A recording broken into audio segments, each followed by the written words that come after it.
আমাদের দেশে একদল লোক আছে কয় নবী আমগো মতো সাধারণ মানুষ আছে না নাই? কয় নবীও তো খাইছে আমাদের মতো ঘুমাইছে সব করছে, নবী তো আমগো মতোই মানুষ।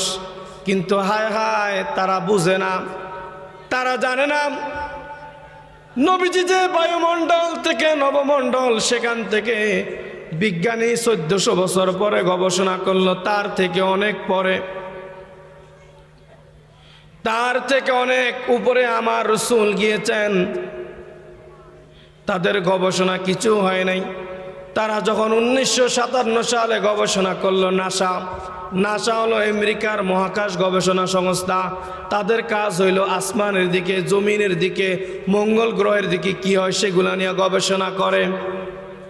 কেমনে বিমান বানানো যায়, কেমনে ফাইটার বানানো যায়, কেমনে পারমাণবিক বোমা বানানো যায়, কেমনে জেট বানানো যায়, কেমনে ফাইটার F-16 বানানো যায়, কেমনে অস্ত্র বিক্রি করা যায়, তারা সেই চিন্তা করে। দুরূদ হচ্ছে নবী পাকের খাস উম্মত হওয়ার এবং আল্লাহ পাকের ওলি হওয়ার একটা মাধ্যম হচ্ছে দুরূদ শরীফ। আর কলবকে জিন্দা করার আরেকটা মাধ্যম হচ্ছে পবিত্র জিকির শরীফ। বলেন সুবহানাল্লাহ। এই জন্য যখন আমরা দুরূদ পড়ব, দুরূদ দুইভাবে আল্লাহ পাক কবুল করেন। কয়ভাবে? কেউ যদি স্বাভাবিক দুরূদ পড়ে, এই দুরূদ শরীফটা ফেরেশতাদের মাধ্যমে রাসূল পাকের দরবারে পৌঁছায়। আর কেউ যদি মোহাব্বত নিয়া একেবারে প্রাণ খুলে দুরূদ শরীফ পাঠ করে, নবীজি বলছেন ফেরেশতা লাগে না, ওই মোহাব্বতওয়ালা প্রেমিকের দুরূদ শরীফ আমি রাসূলুল্লাহ রওজাত থেকে সরাসরি গ্রহণ করি। এই জন্য আমরা যখন দুরূদ পড়বো মোহাব্বতে পড়বো নি। আল্লাহুম্মা সাল্লি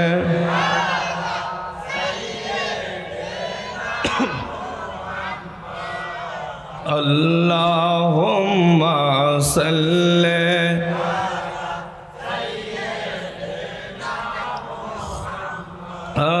আদনা বিয়ানা মাওলানা আদনা বিয়ানা মাওলানা আল্লাহুম্মা সাল্লি আলা মুহাম্মাদিনা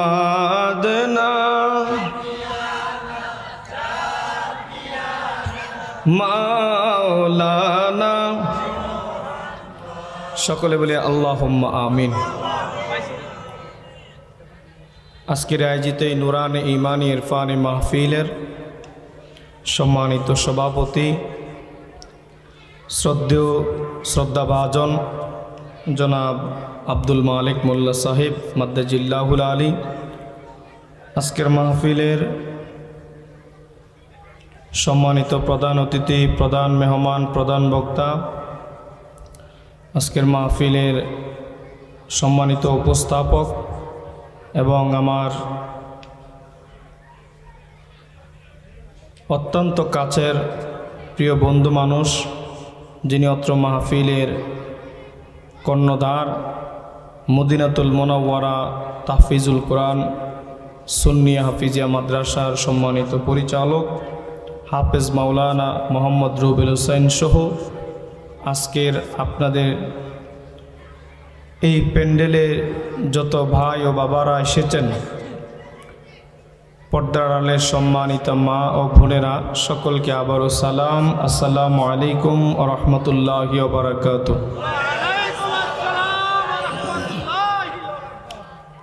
আল্লাহ পাক আমাদেরকে এই সুন্দর মাহফিলে আসার তৌফিক দিয়েছেন, এজন্য আমরা সকলে একটু আওয়াজ দিয়ে পড়ি আলহামদুলিল্লাহ।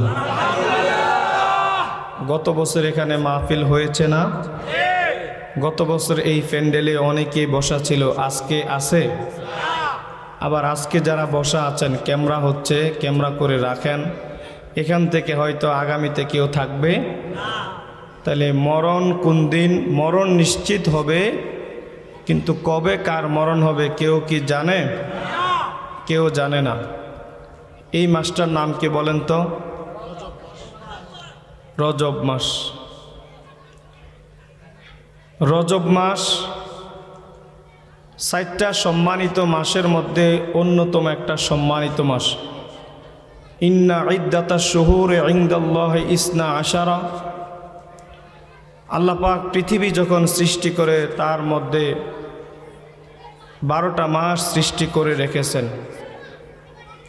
ইসনা আশারা আর বাগাতা হুরুম, তার মধ্যে 12টার মধ্যে 4টা মাস সম্মানিত করেছেন। কয়টা মাস? আমরা এখানে যারা বসেছি আমরা শুধু বোঝার জন্য, আল্লাহ রসুলকে সন্তুষ্টি করার জন্য এখানে বসেছি, ঠিক কিনা? তাহলে ওয়াজ কিছু বুঝে নেবেন, সেই অনুপাতে আমল করতে হবে, ঠিক কিনা?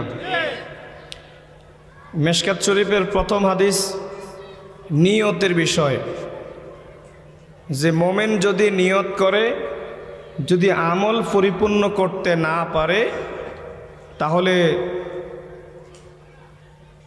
তার আমল করা না হলেও নিয়ত করেছে, এই নিয়তের বরকতটা, ফজিলতটা আমলের চাইতে বেশি। ধরেন আপনি আজকে মসজিদে জোহরের নামাজ পড়তে নিয়ত করে ঘর থেকে বের হয়েছেন, কিন্তু প্রতিমধ্যে আপনি একটা দুর্ঘটনায় আপনি আর আসতে পারলেন না, আবার বাড়িতে ফিরে চলে গেলেন। কিন্তু আপনার নিয়ত ছিল আমি মসজিদে গিয়ে নামাজ পড়ব, কিন্তু পড়ার সুযোগ হয় না, আপনি বাসায় পড়লেন।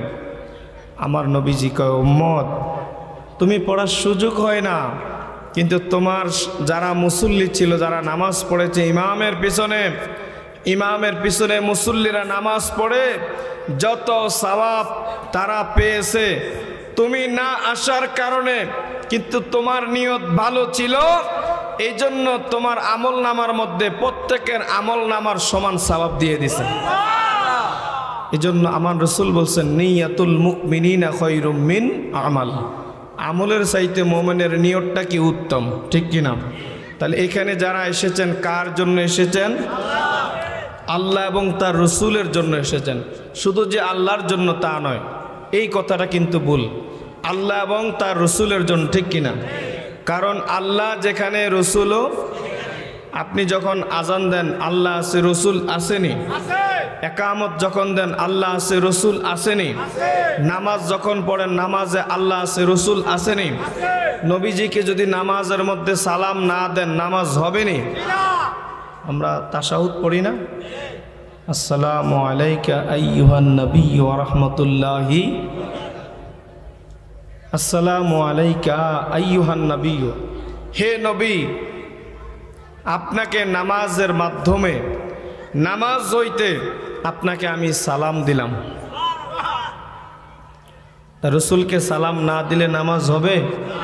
তাহলে আপনি তাশাহুদ পড়লেন, কিন্তু আপনি জানার পরেও যদি আপনি নামাজের মধ্যে, না আমি এটা পড়ার কারণে পড়ছি কিন্তু আমি রসুলকে আমি সালাম দিব না, রসুলকে সালাম দেওয়া বেদাত। বেদাত করে যদি আপনি না দেন, আপনার তো নামাজ তো হবেই না, বরংস আপনি একজন ফাসিক হিসেবে গণিত হবেন। নাউজুবিল্লাহ বলেন না? তাহলে আল্লাহ যেখানে রসুল সেখানে বিশ্বাস হয়নি। তাহলে যেখানে আল্লাহর শুকরিয়া সেখানে রসুলেরও। আল্লাহ বলছেন রব্বুল আলামিন, রসুলের ক্ষেত্রে বলছেন রহমাতাল লিল। তাহলে আল্লাহ রসুলকে ভালোবেসেছেন, এই জন্য আল্লাহ বলছেন কুল ইন কুনতুম তুহিব্বুনাল্লাহ ফাত্তাবিউনি ইউহিব্বুকুমুল্লাহ ওয়া ইয়াগফির লাকুম যুনুবাকুম আল্লাহু গফুরুর রহিম।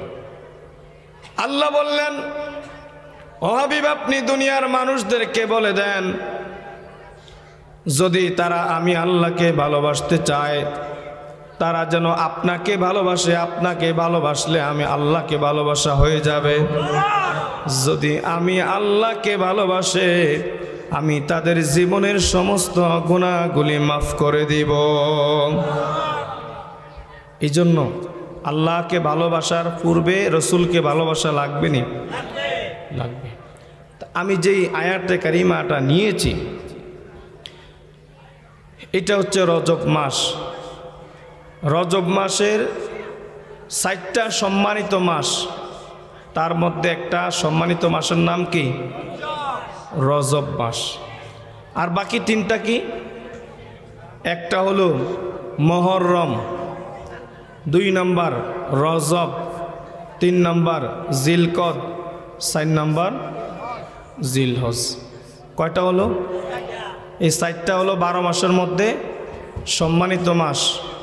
তার মধ্যে প্রথম নাম্বার মাস হলো এই রজব মাসটা আল্লাহর মাস। তারপরে কি মাস? শাবান মাস। কোন মাস? শাবান মাস। নবীজি বলছেন শাবান মাস হচ্ছে আমি নবীজির মাস। রমাদানু শাহরু উম্মতি, রমজান মাস হচ্ছে আমার উম্মতের মাস। এখন সাহাবীরা জিজ্ঞেস করল, ইয়া রাসূলুল্লাহ, ইয়া হাবিবাল্লাহ, নবী গো, আল্লাহর মাস, আল্লাহ এ মাস দিয়া কি করব? নবী, শাবান মাস এটা আপনার মাস, আপনি মাস দিয়া কি করবেন? আমার নবীজি কয়, ও আমার সাহাবী, শোনো শোনো, আল্লাহ পাক শাবান মাসকে রজব মাসকে ভাগ করে নিয়েছেন। আমি শাবান মাস নিয়েছি, উম্মতদেরকে আমি রমজান মাস দিয়েছি। তবে কেউ যদি এই মাসটা, এই রজব মাস পায় এবং দোয়া করে, আল্লাহুম্মা বারিক লানা ফি রজব ওয়া শাবান ওয়া বাল্লিগনা রমাদান, বলেন আল্লাহুম্মা বারিক লানা ফি রজব ওয়া শাবান ওয়া বাল্লিগনা রমাদান। হে আল্লাহ, আমাদেরকে রজব এবং শাবান মাসের বরকত দাও এবং ওয়াবাল্লিগনা রমাদান, রমজান মাস পর্যন্ত হায়াত আমাদের বৃদ্ধি করে দেন। সাহাবীরা জিজ্ঞেস করল, ইয়া রাসূলুল্লাহ, ইয়া হাবিবাল্লাহ, ওগো মায়ার নবী, ওগো দয়ার নবী, রমজান মাস এটা তো আমাদের মাস, বাকি 2 মাস আমার নবীজি কয় কেউ যদি রমজান মাসটা ঠিক মতো আমল করে, রমজান মাস যদি পেয়ে যায়, আর রজব মাস থেকে যদি ওই দোয়াটা পড়ে এবং রমজান মাসে গিয়ে আমল করে, রজব মাসের যা ফজিলত আছে এবং শাবান মাসের যা ফজিলত আছে, রমজান মাসে আমল করার কারণে আল্লাহ তার বান্দার জন্য রজব মাসটা দান করে দিবে। নবীজি কয়, যারা রমজান মাস পালন করবে আল্লাহ রজব মাস উম্মতদেরকে দিয়া দিছে, আমি রাসূলুল্লাহ শাবান মাসের সব ফজিলত আমার উম্মতের জন্য দিয়া দিব। এই জন্য এই শাবান মাস, এই রজব মাস কেন সম্মানিত? রজবের একটা অর্থ হলো জারাব। কি? রজবের একটা অর্থ হলো জারাব। জারাব মানে হচ্ছে জিম রবা, র দিয়ে হচ্ছে রহমত, জিম দিয়ে হচ্ছে রজব, বা দিয়ে হচ্ছে বিররুন। বিররুন মানে হচ্ছে দোয়া। কেউ যদি এই রজব মাসের মধ্যে কোনো অন্যায় অপরাধ করে, যদি রাতের গভীরে চোখের পানি ছেড়ে ছেড়ে যদি আল্লাহর কাছে বলে, আল্লাহ জীবনে কত গুনাহ করেছি, জীবনে কত অপরাধ করেছি, আমি গুনাহ করেছি আমার মা জানে না, আমি গুনাহ করেছি আমার বাবা জানে না, আমি গুনাহ করেছি আমার স্ত্রী জানে না, আমি গুনাহ করেছি সমাজের মানুষ জানে না, কোথায় অন্যায় করেছি, কোথায় অপরাধ করেছি। আল্লাহ যদি অপরাধগুলি মানুষ জানতো সমাজ থেকে আমাকে বহিষ্কার করত। আল্লাহ আজকে তোমার দয়া চাই, তুমি আমার গোপনের সমস্ত গুনাহগুলি গোপনে মাফ করে দাও। আল্লাহ কয় তুমি রজব মাসে দোয়া করেছ, জিম র বা, তুমি আল্লাহর দয়া চেয়েছ, তুমি দয়া চাওয়ার কারণে তুমি গোপনে চেয়েছ। চোখের পানি তোমার পড়তে জমিনের মধ্যে দেরি, তোমার জীবনের সমস্ত গুনাহ আমি মাফ করতে আল্লাহ দেরি করি না। রজব মাস কেন সম্মানিত শুনেন ভাই ও বাবারা আমার, প্রিয় মা ও বোনেরা আমার, রজব মাস কেন, রজব মাসের মধ্যে অন্যায় অত্যাচার কেন নিষিদ্ধ? হযরতে ঈসা নবীর যুগের একজন উম্মত, তার সময় মানুষ তাকে বিভিন্নভাবে অত্যাচার করেছে, তার সম্পদগুলি লুণ্ঠন করেছে। তো তিনি সমাজের মানুষের কাছে বিচার দিয়েছেন। সমাজের মানুষের কাছে যত বিচার দেয় বিচার পায় না।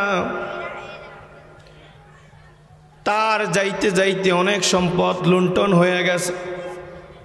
আমাদের সমাজে একজন আরেকজনের সম্পদ চুরি করেনি, কথা কয় না, করে না?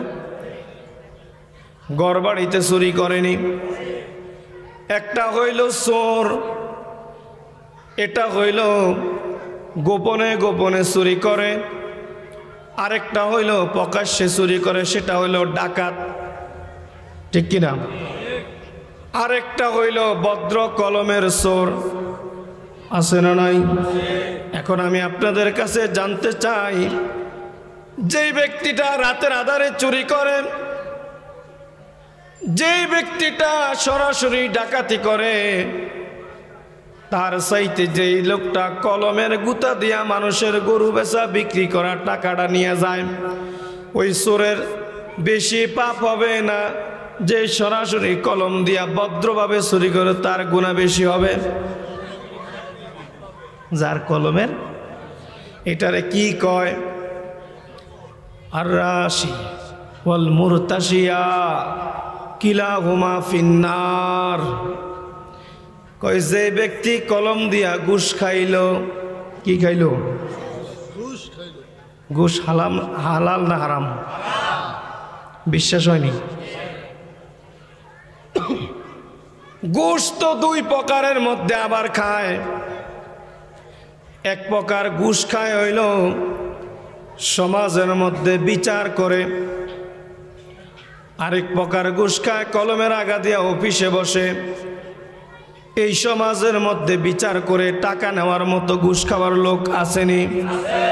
কথা কন না? যদি আপনি জীবনে একবারের জন্য 1 টাকা অন্যায়ভাবে বিচার করে যদি আরেকজনকে আপনি ঠকান, তাহলে জীবনে আপনি যত সেজদা দিবেন, আপনার কোনো সেজদা কোনো কাজে আসবে না।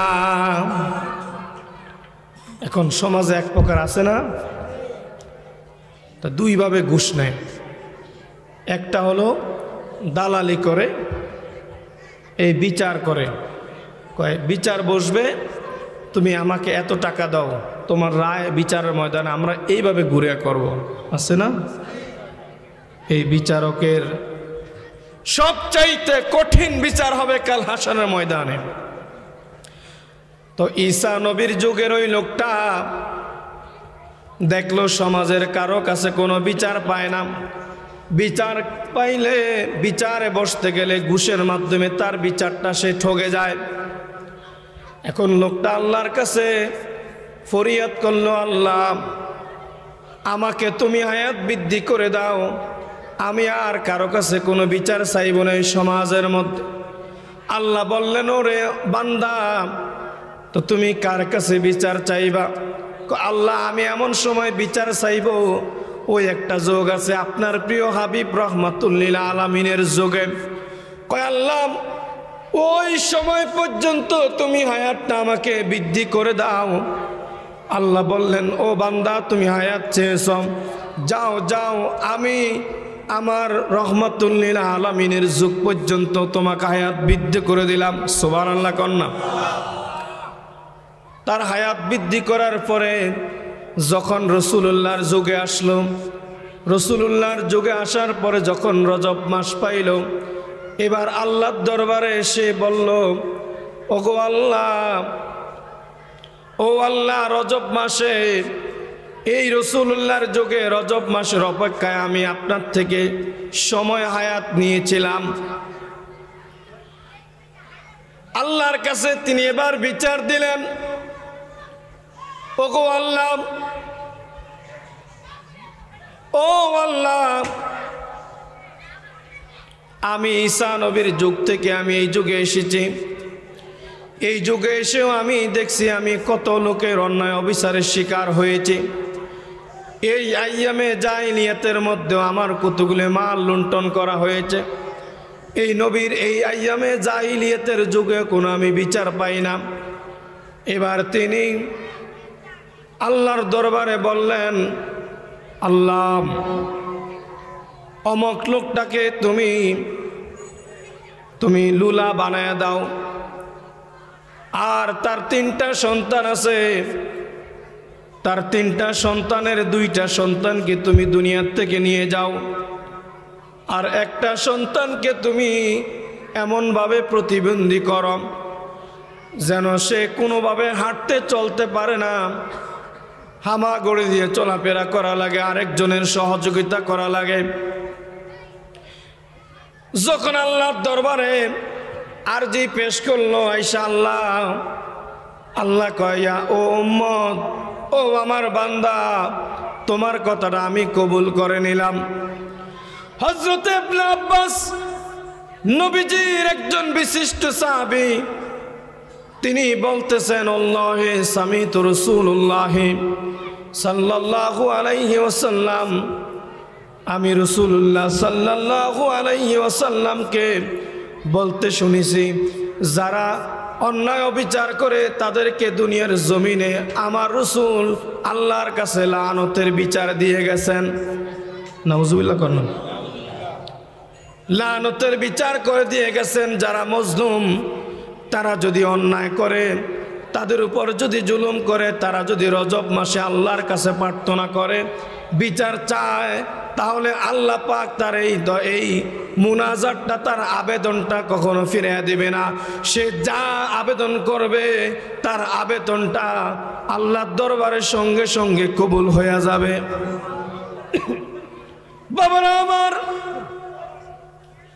এইবার এই লোকটা আল্লাহর দরবারে যখন করলো, তখন আল্লাহ তার 2টা সন্তানকে দুনিয়ার জমিন থেকে নিয়ে গেলেন। হযরত ইবনে উমরের দরবারে হযরত ইবনে আব্বাস যাচ্ছে। প্রতিমধ্যে যাওয়ার সময় দেখতেছে একটা মুরব্বী, তিনি নিজেও মোটামুটি প্রতিবন্ধী, অসুস্থ। তার আরেকটা ছেলে আছে, তে একেবারেই অসুস্থ, প্রতিবন্ধী। এই প্রতিবন্ধী ছেলেটা নিজে একা একা চলতে পারে না, সহযোগিতা ছাড়া চলতে পারে না। বাবা নিজে অসুস্থ, তারপরেও তাকে সহযোগিতা করার জন্য আস্তে আস্তে ধরে ধরে নিয়ে যাচ্ছে। হযরত ইবনে আব্বাস হযরত ওমরের দরবারে গেলেন। হযরত ওমরের দরবারে গিয়ে এই কথাটা বললেন। হযরত ওমর বললেন, এটা তো খুব মারাত্মক জিনিস, মারাত্মক কথা। কিছুক্ষণ পরে ওই যেই লোকটা আল্লাহর দরবারে আরজি পেশ করেছিল, সে ওমরের দরবারে উপস্থিত। ওমরের দরবারে উপস্থিত হওয়ার পরে যখন দেখছে এই বিষয়টা আলাপ আলোচনা করে, তখন বলল, ওমর, আমি ওই ঈসা নবীর জগতের লোক। আমি রাসূলুল্লাহর এই জগৎ পর্যন্ত আসার একটা উদ্দেশ্য হলো, আমি এই যুগে আইসা রজব মাসে আল্লাহর দরবারে একটা আরজি পেশ করব, একটা বিচার দিব। ওই যুগের বিচার দেওয়া বাদ দিলাম, কিন্তু এই যুগে আইসাও দেখি তারা আমার উপর অন্যায় অত্যাচার করেছে, অন্যায়ভাবে আমার উপর উল্টা রায় দিয়েছে। আমি তাদের বিরুদ্ধে, ওই বাবা এবং ছেলেদের বিরুদ্ধে আমি আল্লাহর দরবারে আমি আল্লাহর দরবারে বিচার চেয়েছি। আর আমার রাসূল বলেছেন, যেই ব্যক্তি রজব মাসের মধ্যে যদি রাতের বেলায় চোখের পানি ছেড়ে ছেড়ে কারো মুসলিম ব্যক্তি যদি কোনো জালেমের বিরুদ্ধে বিচার দেয়, আল্লাহ তার বিচার কখনো ফিরাইয়া দেয় না। বলেন সুবহানাল্লাহ। কয় আমি রাতের গভীরে চোখের পানি ছেড়ে ছেড়ে দিয়া আমি তাদের বিরুদ্ধে আল্লাহর কাছে বিচার দিয়েছি, আল্লাহ আমার কথা কবুল করেছে। এই জন্য ওই মুরব্বী এবং তার সন্তানের এই অবস্থা। শুধু তাই নয়, আমি দোয়া করেছি তার আরো 2টা সন্তান দুনিয়ার থেকে যেন চলে যায়, আল্লাহ সেটাও কবুল করে তার 2 সন্তানকেও দুনিয়ার থেকে বিদায় করে নিয়ে গেছে। সুবহানাল্লাহ হবে না? নাউজুবিল্লাহ হবে। তাহলে রজব মাসের মধ্যে দোয়া করলে কবুল হয়নি। যদি কোনো লোক এখানে আসেন মজলুম হয়ে থাকেন, আপনার সম্পত্তি যদি দখল করে কেউ রেখেছে, কোনো টাকা দেয় না, রাতের গভীরে তাহাজ্জুদ পড়ে আল্লাহর কাছে বিচার চান, আল্লাহ এই বিচার ফিরাইয়া দিবেন। দুনিয়ার মানুষ যদি ন্যায় বিচার না করেও আল্লাহর কাছে ন্যায় বিচার আসেনি। আল্লাহর কাছে বিচার 2টা। কিছু বিচার আছে, মজলুম যদি বিরক্ত হয়ে সরাসরি যদি বলে, দুনিয়া তো কিছু দেখা দেয়, আখেরাতেও দেখাবে। এই জন্য আমাদের সমাজে অনেক দেখবেন অহংকারী লোক আছে, সকালবেলায় অহংকারী, বিকালবেলায় ফকির, আছে না নাই? মানে সকালবেলায় ধনী ছিল, টাকার গরম, বিকালবেলায় আছে না? এই জন্য অহংকার করা যাইবনি, ঘুষ খায়া বিচার করা যাইবনি। যে ব্যক্তি ঘুষ দেয়, যে ব্যক্তি ঘুষ নেয়, আর রাশি, আমার নবীজির হাদিস, আর রাশি ওয়াল মুরতাশিয়া কিলাহুমা ফিন্নার। কয় ঘুষ দাতা এবং ঘুষ গ্রহীতা 2 জনের সমান অপরাধী। কিলাহুমা ফিন্নার, কয় জাহান্নামের মধ্যে তারা 2 জনে যাবে। নাউজুবিল্লাহ করলাম। তাহলে ঘুষ দিতে রাজি আছিনি? এখন তো মানুষের মাঝে একটা আমাদের যে জানাশোনা হয়ে গেছে, আমরা চিন্তা করি ঘুষ ছাড়া চাকরি হয়, এটা আছে না? ঘুষ ছাড়া চাকরি হয় না, এই চিন্তা বাদ দেন। আপনার মাথার মধ্যে থাকতে হবে মেধা দিয়ে চাকরি হয়, টাকা দিয়ে চাকরি হয়। আচ্ছা বাবা, টাকা দিয়ে যদি আপনি চাকরি নেন, ঘুষ দিয়ে যদি চাকরি নেন, চাকরিটা হালাল না হারাম? ফতোয়া আপনারা দিবেন, আমি মুফতি, আমি দিতাম না। কেউ যদি টাকা দিয়া চাকরি নেয়, এটা হালাল না হারাম? যা ইনকাম হবে এটা হালাল না হারাম? তার জীবনে যা আসবে হালা এই ইনকাম, এই চাকরির বাবদে সব কিছু কি হবে? তাহলে আপনি হারাম খায়া লাভ কি? যেই ব্যক্তি ঘুষ নিল, নিয়া তার সন্তানদেরকেও খাওয়াইল, সেই ব্যক্তিও হারাম কাজ করল, তার সন্তানদেরকে হারাম খাওয়াইল। হারাম খাওয়ার কারণে ওই ব্যক্তির সন্তান দেখবেন যারা সুদখোর, ঘুষখোর, এদের সন্তানগুলি বেশিরভাগ লুলা হয়, প্রতিবন্ধী হয়, বুকমুন হয়, বোবা হয়, বধির হয়, আছে না নাই? ঘুষ খাওয়া যাইবনি, সুদ খাওয়া যাইবনি। আল্লাহ কইল আহাল্লাল্লাহুল বাইয়া ওয়া হাররামার রিবা, আল্লাহ ব্যবসাকে হালাল করেছেন আর সুদকে হারাম করেছেন। তাহলে সুদ খাওয়া জায়েজ? গোপনে গোপনে চলবনি? চুরি করে গোপনে, সুদও খায়, আওয়াজ দেন না, কি হো?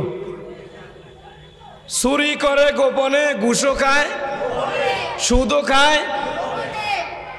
এজন্য সুদের কোনো মামলা নাই, গোপনে স্টাম্প করে। আমার নবীজি কয় কাতে বাইনে শাহে দাইনে, যে ব্যক্তি সুদের বিষয় লেখে, শাহে দাইনে যে ব্যক্তি সাক্ষী দেয়, আকিলার রিবা যে ব্যক্তি সুদ খায়, ও মুকিলাহু যে ব্যক্তি সুদ দেয়, তারা 4 জন সমান অপরাধী। কথা কয় না? আমাদের সমাজে এখন সুদ নেওয়ার পর অনেকে অস্বীকার করে না, কথা কয় না, সুদ নেওয়ার পর অস্বীকার করে। এই জন্য এখন গোপনে গোপনে একজনের সাক্ষী রাখে, আরেকজনের দিয়ে স্ট্যাম্প লেখায়, ঠিক না? হয় না বাবা? যদি এখানে সুদ কেউ খেয়ে থাকেন, আল্লাহর হস্তে আপনাদের কাছে মাপ চাই। আজকে রাতে গভীর রাতে মাহফিল শেষে পড়ে ঘরে বসে বসে আপনি চোখের পানি ছেড়ে দিয়া আপনি আল্লাহর কাছে তওবা করেন। আল্লাহ বলছেন, ইয়া আইয়ুহাল্লাযীনা আমানু ওয়া যারু মা বাকিয়া মিনার রিবা ইন কুনতুম মুমিনিন। আল্লাহ বললেন, হে ঈমানদার, তোমরা যারা ঈমান এনেছো, মা যারু বাকিয়া, যদি তোমাদের কেউ সুদ খেয়ে থাকে, সুদের টাকা লাগানো থাকে, যদি তুমি মুমিন দাবি করো, যদি তুমি মুসলমান দাবি করো, যদি তুমি মুমিন দাবি করো, নামাজি দাবি করো, গোপনে গোপনে সুদ লাগাইছ, কিন্তু কেউ জানে না, আল্লাহ একটা সুযোগ দিছে, কয় বান্দা মা যারু বাকিয়া মিনার রিবা, যদি তুমি মানুষকে গোপনে সুদ দিয়ে থাকো, তাহলে তোমার মূল টাকা তুমি নিয়ে আসো, আর সুদের যে বাকি টাকা পাইবা সেটা তাকে মাফ করে দাও। সুবহানাল্লাহ। ইন কুনতুম মুমিনিন, যদি তুমি মুমিন হও। তখন আল্লাহ পাক কয়, তুমি যদি সুদের টাকা বাদ দিয়া তোমার মূল টাকা ওই গ্রাহক থেকে নিয়ে আসো, আল্লাহ কয় তোমাকে আমি ক্ষমা করে দেব। তাহলে ক্ষমার দরজা আছে না নাই? ক্ষমার দরজা আছে। এই জন্য আমরা কেউ সুদ খাবো না, রাজি আসিনি। হযরত আব্বাস নবীজির একজন বিখ্যাত সাহাবী, নবীজির একজন বিখ্যাত মুফাসসির। হযরত আব্বাস একদিন নবীজির দরবারে গিয়ে বলতেছেন, ইয়া রাসূলুল্লাহ, ইয়া হাবিবাল্লাহ, আমি গতকালকে রাতে স্বপ্নে দেখেছি। কয় কি স্বপ্ন? কয় আমি স্বপ্নের মধ্যে দেখেছি দুনিয়ার জমিনে যারা সুদ খাইছে এবং ঘুষ খাইছে, একটা নদী আছে রক্ত, এই রক্তের নদীটার মধ্যে আবার ফুজ নোংরা আবর্জনা আছে। একটা লোক নদীর পাড়ে দাঁড়িয়ে রয়েছে, সুন্দর উঁচা লম্বা, আর একটা লোক ওই নদীর মাঝখানের মধ্যে সে হাবুডুবু কাচ্ছে। যখন সাঁতার কেটে কেটে যখন সে নদীর কাছে আসে, তখন ওই লোকটা পাড় থেকে তাকে এমন একটা লাথি মারে, আবার সে ওই রক্তওয়ালা ফুজওয়ালা নদীর মাঝখানে চলে যায়। নাউজুবিল্লাহ কন্যা। এমন ভাবে কয়েকবার হয়েছে। আমি তখন দূর থেকে দেখে আমি ওই নদীর পাড়ে দাঁড়ানো লোকটাকে আমি জিজ্ঞেস করলাম, ও ভাই আপনি কে? এই লোকটা এত কষ্ট করে এই নোংরা পানির মধ্যে, রক্ত পানির মধ্যে, সে নদীর মাঝখান থেকে কষ্ট করে সাঁতার কেটে কেটে সে নদীর পাড়ে আসে। আপনি একবার নয়, দুইবার নয়, তিনবার নয়, অসংখ্যবার আপনি তাকে নদীর মাঝখানে আবার জায়গা মতো লাথি দিয়া ফেলে দেন। তার কারণ কি? এইবার ওই লোকটা বলতেছে, এরে ভাই শোনো শোনো, এই লোকটা দুনিয়ার জমিনে সে মানুষের কাছে সুদের টাকা লাগাইতো। এই লোকটা গোপনে গোপনে মানুষের কাছে মানুষের থেকে সুদ খাইতো এবং ঘুষ খাইতো, সুদের লেনদেন ঘুষের লেনদেন করত। এই জন্য আজকে তার এই সাজা। নাউজুবিল্লাহ কন্যা। ঘুম ভেঙে গেল। নবীজির দরবারে গিয়া বলল, ইয়া রাসূলুল্লাহ, আমি এটা কি দেখলাম? কয়টা সুদের ভয়াবহতা। কেউ যেন দুনিয়ার জমিনে সুদ যেন না খায়। আল্লাহ পাক সুদ থেকে হেফাজত করে বলে আমিন। ঘুষ থেকে হেফাজত করে বলে আমিন। বিচার করে কেউ টাকা নেবেন, কথা কন না। ইন কুনতুম মুমিনিন, যদি আপনি মুমিন দাবি করেন, তাহলে সুদ ঘুষ বিচার করে কোনো টাকা নেবেন। আসে এবার মূল কথায় আসে আমি। রজব মাস, রজব মাস কেন সম্মানিত? রজব মাসের মধ্যে খাজা গরিবে নওয়াজ 6 রজব তিনি দুনিয়ার জমিন থেকে তিনি বিদায় নিয়ে চলে গেছেন। তার বেসাল দিবস হচ্ছে এই 6 রজব, রজব মাসের মধ্যে। খাজা গরিবে নওয়াজকে জানেন, তিনি হচ্ছে অলিকুলের সম্রাট, চিশতিয়া তরিকার প্রধান, যিনি ভারতের উত্তরপ্রদেশে তিনি আজমির শরীফে যিনি শুয়ে আছেন। তিনি যদি ভারতীয় উপমহাদেশের মধ্যে না আসতেন তাহলে আমরা কেউ মুসলমান হইতাম। বিশ্বাস হয়নি? এখন একদল আছে মাজার ভাঙ্গা, আছে না না? কথা কই না? যদি মাজারওয়ালা ইসলাম না আনতো আপনি কি মুসলমান হইতেন? এখন আপনি আল্লাহর ওলির মাজার ভেঙ্গে আপনি চাচ্ছেন ইসলাম কায়েম করতে। যিনি এই ভারতীয় উপমহাদেশের মধ্যে দেখলো রাম রাম, মূর্তি আর মূর্তি, মুসলমানের নাম গন্ধ নাই, তিনি ইসলাম আনলো, 90 লক্ষ মুসলমান করলো। 90 লক্ষ মুসলমানের রক্তের কারণে আমরা আজকে মুসলমান হইলাম। এখন ওই আল্লাহর ওলির মাজার ভাঙ্গা তারা ইসলাম কায়েম করতে চায়। বলেন তো, সন্ত্রাসী করে ইসলাম কি কায়েম করা যাবে? আল্লাহ পাক আমাদেরকে হেফাজত বলুক, আমিন। এই জন্য রজব মাস দামি, কিন্তু সবচাইতে আরেকটা কারণে হইল রজব মাস কেন দামি। এই রজব মাসের মধ্যে আমার রাসূলকে আমার আল্লাহ কোথায় নিয়েছেন? আরশে আজিমে নিয়েছেন। এই রজব মাসের 26 তারিখ রাতের মধ্যে আমার আল্লাহ আমার রাসূলকে মেরাজ করার জন্য আমার আল্লাহর দরবারে নিয়ে গেছেন। কিন্তু দুনিয়ার জমিনে কত লক্ষ লক্ষ নবী এসেছে, তারা আল্লাহর দরবারে কত ফরিয়াদ করেছে। আল্লাহ, আপনার সঙ্গে আমাদের কথা হয়, আপনি আমাদেরকে ওহী নাজিল করেন আল্লাহ, কিন্তু কোনোদিন আপনার সাক্ষাৎ আমরা পাই না। মুসা নবী তো আল্লাহর কাছে অনেকবার আরজি করছে, কারণ অন্য নবীর চাইতে মুসা নবী একটু আলাদা, ঠিক কিনা? ঠিক না? মুসা নবী কেন, আল্লাহ আমি তোমার দেখবই। আল্লাহ কল্যাণ তারানি, আমাকে দেখা সম্ভব? মুসা নবী কেন দেখব। তারপরে তো আপনারা জানেন আল্লাহর নূরের তাজাল্লিতে ওই পাহাড়ের মধ্যে মুসা বেহুশ হয়ে পড়ে গেছে, কিন্তু আল্লাহর সাক্ষাৎ পায়।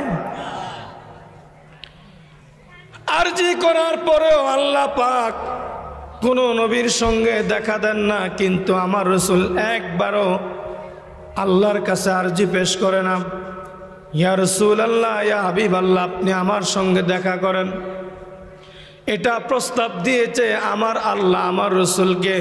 আমার রাসূল একবারও আল্লাহকে বলে না, আল্লাহ আমি তোমাকে দেখব।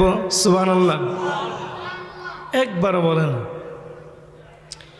একদিন আমার নবী উম্মে হানির ঘরে তিনি বিশ্রাম করেন, এমন সময়ের মধ্যে আল্লাহ পাক জিব্রাইলকে পাঠাইলেন। জিব্রাইল আইসা উম্মে হানির ঘরে আসলো। উম্মে হানির ঘরে আইসা দেখে নবীজি বিশ্রাম নেয়।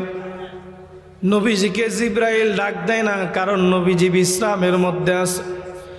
যদি আমি ডাক দেই তাহলে আমার বেয়াদবি হয়ে যাবে, হবে না? বেয়াদবি হয়ে যাবে।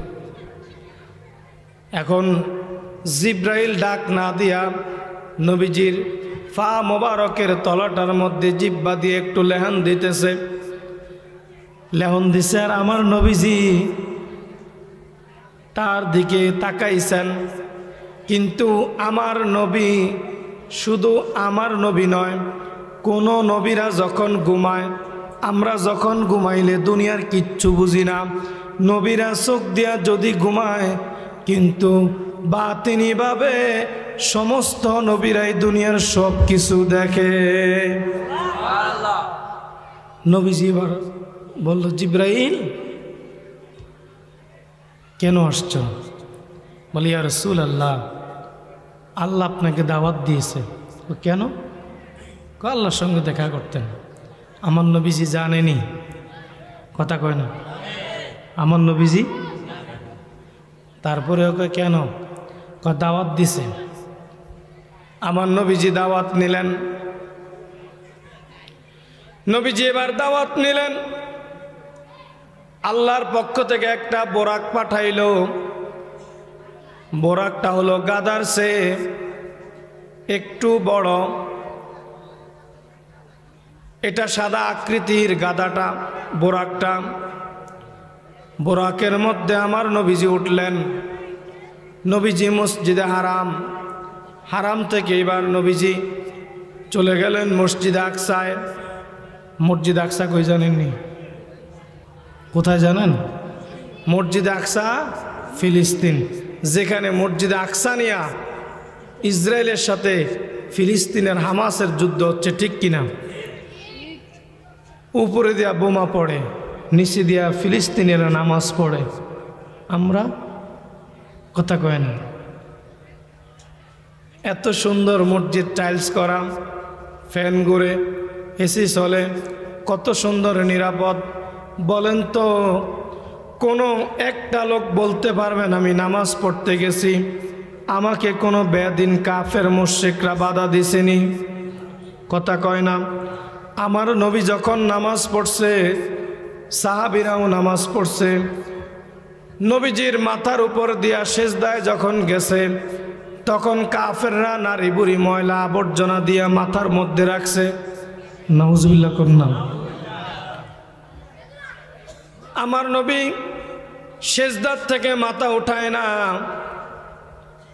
আমার নবী মাথা উঠাইতে পারে নাই। সাহাবীরা নবীজির মাথার থেকে ময়লা আবর্জনাগুলি সরিয়ে ফেলতেন। তখন নবীজি সেজদার থেকে উঠতেন।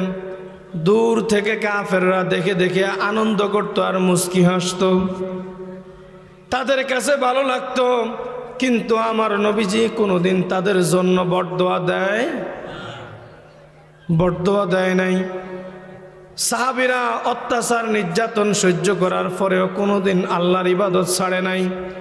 কিন্তু আমরা এত সুন্দর ব্যবস্থাপনা থাকার পরেও আমরা তো ঠিক মতো নামাজ পড়ি, রোজাও রাখি, গোপনে গোপনে খাই, আছে না? এই তো আর কিছুদিন পরে রোজা। যারা ইমানদার এরা শুধু রমজানের রোজা না, সবে মেরাজের রোজা রাখে, সবে বরাতের রোজা রাখে, ঈদে মিলাদুন্নবীর রোজা রাখে, মহরমের রোজা রাখে, সফরের রোজা রাখে, শাওয়ালের রোজা রাখে। রাখে না? রাখে। রমজান তো আছেই। আজকে এখান থেকে একটা আমল নিয়ে যান। রজব মাস একটা দামি মাস না? আর কয়দিন পরে, এই শুক্রবারের সামনের শুক্রবারের পরের শুক্রবার, তারপরে মঙ্গলবারে পবিত্র লাইলাতুল মেরাজ। একটা রোজা রাখতে পারবেন নি? হাত তুলুন তো কে কে। আল্লাহ পাক কবুল করুক বলে আমিন। যদি এই নিয়ত করছেন না, এখন থেকে আল্লাহ পাক আপনার উপর যা যা দান করা শুরু করবে। অনেক মা বোনরা রোজা রাখে। এই রোজাটা কি জানেন? এটা হচ্ছে রমজানের রোজা রাখার একটা প্রাথমিক প্র্যাকটিস, প্রাথমিক একটা পরীক্ষা।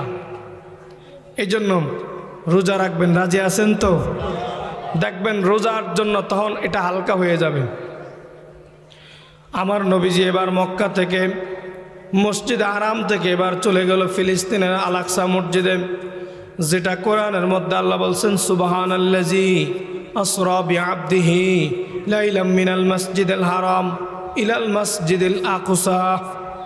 কয় আমি মসজিদে হারাম থেকে আমার নবীকে আমি মসজিদে আকসা পর্যন্ত ভ্রমণ করিয়েছি, তারপরে আবার আসতেছি। এখানে আমার আল্লাহ সুবহান শব্দ ব্যবহার করেছেন। কি শব্দ? মনোযোগ দিয়ে কথাটা শুনবেন। সুবহান এখানে বলতে পারতো আলহামদুলিল্লাহ, আলহামদুলিল্লাহিল্লাযী, আলহামদুলিল্লাহ বলে নাই। যখন খুশির সংবাদ করা হয় তখন কি বলে? কথা কয় না, আলহামদুলিল্লাহ। যখন ভালো কিছু দেখে তখন আল্লাহর কাছে শুকরিয়া আদায় করে আলহামদুলিল্লাহ, ঠিক না? যখন খারাপ কিছু দেখে তখন কি বলে? নাউজুবিল্লাহ। এখানে আলহামদুলিল্লাহ না বলার কারণ, সুবহান শব্দ অর্থ আল্লাহর পবিত্রতা ঘোষণা করা। যখন আশ্চর্য কিছু দেখা হয়, যখন শোনা হয়, তখন সুবহান আল্লাহ পড়ে। এখানে আশ্চর্যের কি আছে? কিয়ামত পর্যন্ত শুধু মুসলমান নয়, কিয়ামত পর্যন্ত যত বিধর্মী মুসলমান, বৌদ্ধ, হিন্দু, খ্রিস্টান, কাফের, মুশরিক যত মুসলমান আছে, সমস্ত যত জাতি আছে, সমস্ত জাতিরা কিয়ামতের আগ পর্যন্ত সুবহান কেন আল্লাহ ব্যবহার করেছে এটার গবেষণা করে করে তারাও আশ্চর্য হয়ে যাবে। বলেন না সুবহানাল্লাহ। এই যে আমরা সুবহানাল্লাহ বলি, এই সুবহানাল্লাহ আল্লাহর আরশে আজিম পর্যন্ত এটা ধাক্কা খায়।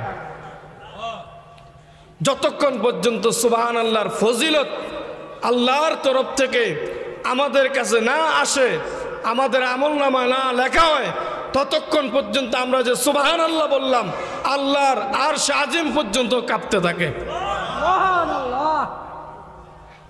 সুবহানের জন্য ব্যবহার করা হয়েছে। আমাদের দেশে আমাদেরকে ভুল মেসেজ দেয়, কয় বিজ্ঞানের আলোকে ইসলাম, কয় বিজ্ঞানের আলোকে কোরআন। ও বাবারা শুনেন, কোরআন থেকে বিজ্ঞান হয়েছে, কোরআন থেকে বুঝবেন। বিজ্ঞানের আবিষ্কার হচ্ছে 1957 সালে। কত সালে? 1957 সালে। আর সাদের দেশও গিয়েছে নীল আর্মস্ট্রং 1969 সালে। কত সালে? তাহলে 1957 সালের আগে পৃথিবীর জমিনে কোনো উপরের দিকে ওঠার মতো কোনো উড়োজাহাজ, উঠার মতো কোনো এরকম কোনো বিমান তৈরি হয় যেটা উপরের দিকে উঠবে। আল্লাহ এখানে শব্দ ব্যবহার করলেন আসরা। আসরা মানে হচ্ছে ভ্রমণ করা, মসজিদ আরাম থেকে মসজিদ আকসা পর্যন্ত যেই ভ্রমণটা আমার রাসূল করেছেন সেটাকে বলা হয় আসরা। কি বলা হয়? আমার ওয়াজ বুঝতে কষ্ট হয়নি? যদি না বুঝেন প্রশ্ন করবেন, আমি তাফসীরের কথা কইতে আছি। আসরা হলো মসজিদ আরাম থেকে মসজিদ আকসা পর্যন্ত। আর মসজিদ আকসা থেকে যখন আমার নবীজি যখন উপরের দিকে উঠতেছেন এটাকে বলা হয় মেরাজ। কি বলা হয়? মেরাজ মানে হচ্ছে ঊর্ধ্বগমন। মেরাজ মানে কি? ঊর্ধ্বগমন, মানে এটা উপরের দিকে। এটার আর কোনো, মক্কা থেকে ফিলিস্তিন তো সমতলের দিকে গেছেন, আর ফিলিস্তিনের আকসা মসজিদ থেকে তখন উপরের দিকে। মেরাজুন এটা হচ্ছে উপরের দিকে ভ্রমণ করা, উপরের দিকে ওঠা। আমার নবীজি যখন মসজিদে আকসা থেকে উপরের দিকে ভ্রমণ শুরু করলেন, এই কথা কোরআনের মধ্যে আছে না নাই? আছে। 1957 সালে যখন তারা গবেষণা করল যে মানুষ তো বায়ুমণ্ডলের পরে নবমণ্ডলে আর যাইতে পারে না, নবীজি যে কয় তিনি 1400 বছর আগে নাকি তিনি আরশে আজিমে গেছেন, কাফেররা বিধর্মীরা গবেষণা করলো না মোহাম্মদ মিথ্যা কথা কইছে, নাউজুবিল্লাহ কর না। কারণ মানুষ বায়ুমণ্ডল থেকে নবমণ্ডলে যাইতে পারে না, কারণ সেখানে গেলে মানুষের স্বাভাবিক তাপমাত্রার মানুষের যে অক্সিজেন প্রয়োজন হয় সেটা আর মানুষ পায় না। তাহলে তিনি তো মানব, তিনি তো মানুষ, তিনি কেমনে গেছে? এখন আমাদের দেশে একদল লোক আছে কয় নবী আমগো মতো সাধারণ মানুষ, আছে না নাই? কয় নবী তো খাইছে, আমাদের মতো ঘুমাইছে, সব করছে, নবী তো আমগো মতোই মানুষ। কিন্তু হায় হায়, তারা বুঝে না, তারা জানে না নবীজি যে বায়ুমণ্ডল থেকে নবমণ্ডল, সেখান থেকে বিজ্ঞানী 1400 বছর পরে গবেষণা করলো, তার থেকে অনেক পরে, তার থেকে অনেক উপরে আমার রাসূল গিয়েছেন, তাদের গবেষণা কিছু হয় নাই। তারা যখন 1957 সালে গবেষণা করলো, নাসা হলো আমেরিকার মহাকাশ গবেষণা সংস্থা, তাদের কাজ হইল আসমানের দিকে, জমিনের দিকে, মঙ্গল গ্রহের দিকে কি হয় সেগুলা নিয়ে গবেষণা করে। কেমনে বিমান বানানো যায়, কেমনে ফাইটার বানানো যায়, কেমনে পারমাণবিক বোমা বানানো যায়, কেমনে জেট বানানো যায়, কেমনে ফাইটার F-16 বানানো যায়, কেমনে অস্ত্র বিক্রি করা যায়, তারা সেই চিন্তা করে। 1957 সালে যখন তারা দেখলো, গবেষণা করলো, রাসূল যে উপরের দিকে গেছেন, তারা গবেষণা করে পাইল যে মানুষ যদি সেকেন্ডের মধ্যে 25,000 মাইল বেগে দৌড়াইতে পারে তাহলে সে উপরের দিকে উঠতে পারবে। কত মাইল? সেকেন্ডে 25,000 যদি দৌড়াইতে পারে। এখানে কেউ আছেন যে সেকেন্ডে 25,000 মাইল থুইয়া 1 মাইলের 10 ভাগের 1 ভাগ দৌড়াইতে? কথা কয় না। বিজ্ঞানের চিন্তা হইল 1 সেকেন্ডে যদি 25,000 মাইল দৌড়াইতে পারে তাহলে বায়ুমণ্ডল থেকে সে নবমণ্ডলে উঠতে পারবে। তারা গবেষণা পাইল, কিন্তু আমরা যে বিদ্যুৎটা আবিষ্কার করছে মানুষ, এই বিদ্যুতের গতিগত জানেননি। বিদ্যুতের গতি হইল সেকেন্ডে আপনি সুইচ টিপ দিছেন, এটা 1,86,000 মাইল দূরে এক টিপের সাথে বিদ্যুৎটা চলে যায়। 1,86,000। বিশ্বাস হয় না?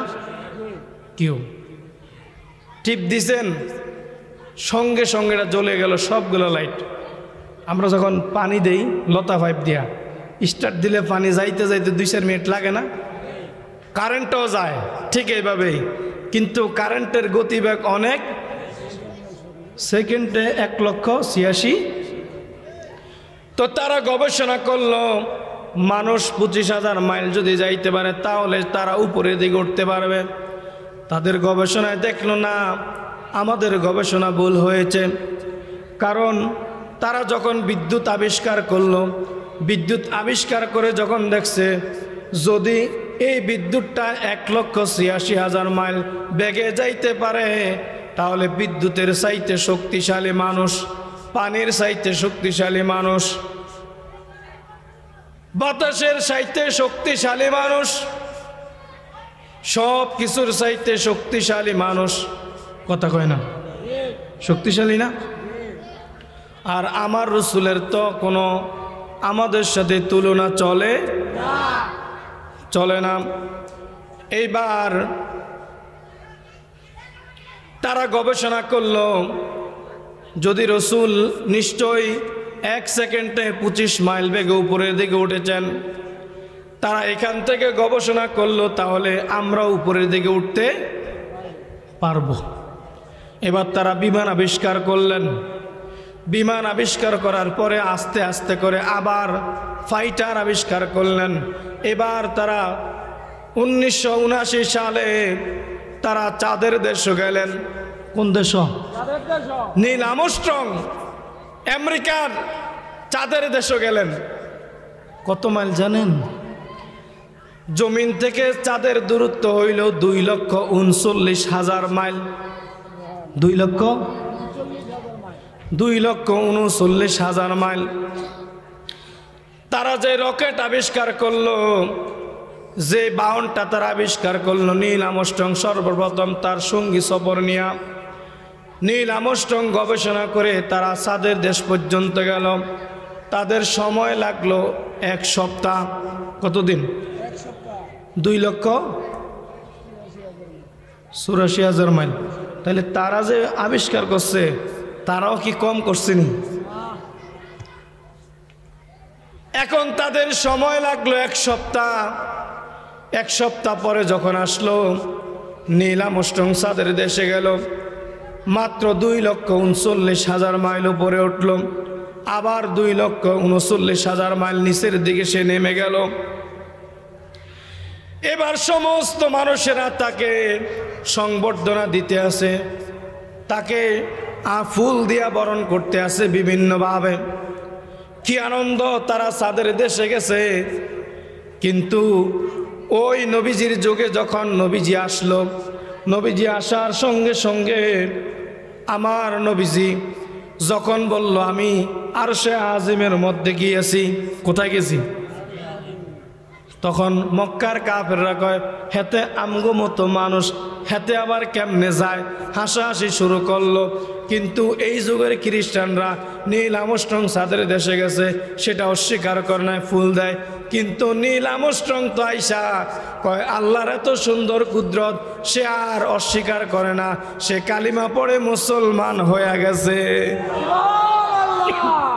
ও বাবারা আমার, ও মা বোনেরা আমার, বিষয়টা চিন্তা করেন। আজকে যারা বিজ্ঞান নিয়ে পড়াশোনা করেন, কয় বিজ্ঞানের আলোকে ইসলাম হয়, কিন্তু বিজ্ঞানের আলোকে ইসলাম হয় না, ইসলামের কোরআনের আলোকে বিজ্ঞান।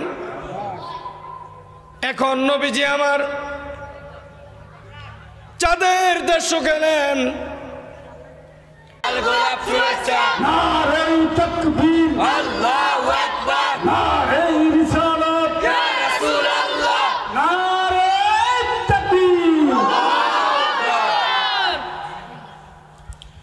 আল্লাহ পাক কবুল করে, বলি আমিন। প্রধান অতিথি চলে আসছে, আমিও ছেড়ে দিচ্ছি 2 মিনিটের মধ্যে। আমি আপনাদের কাছে মেসেজ দিলাম এইটা, বিজ্ঞান থেকে কোরআন হয়েছে না কোরআন থেকে বিজ্ঞান হয়েছে? বিজ্ঞান হয়েছে কয় বছর আগে, কিন্তু বিজ্ঞানের আধুনিক বিজ্ঞানের জনক হচ্ছে মুহাম্মাদুর।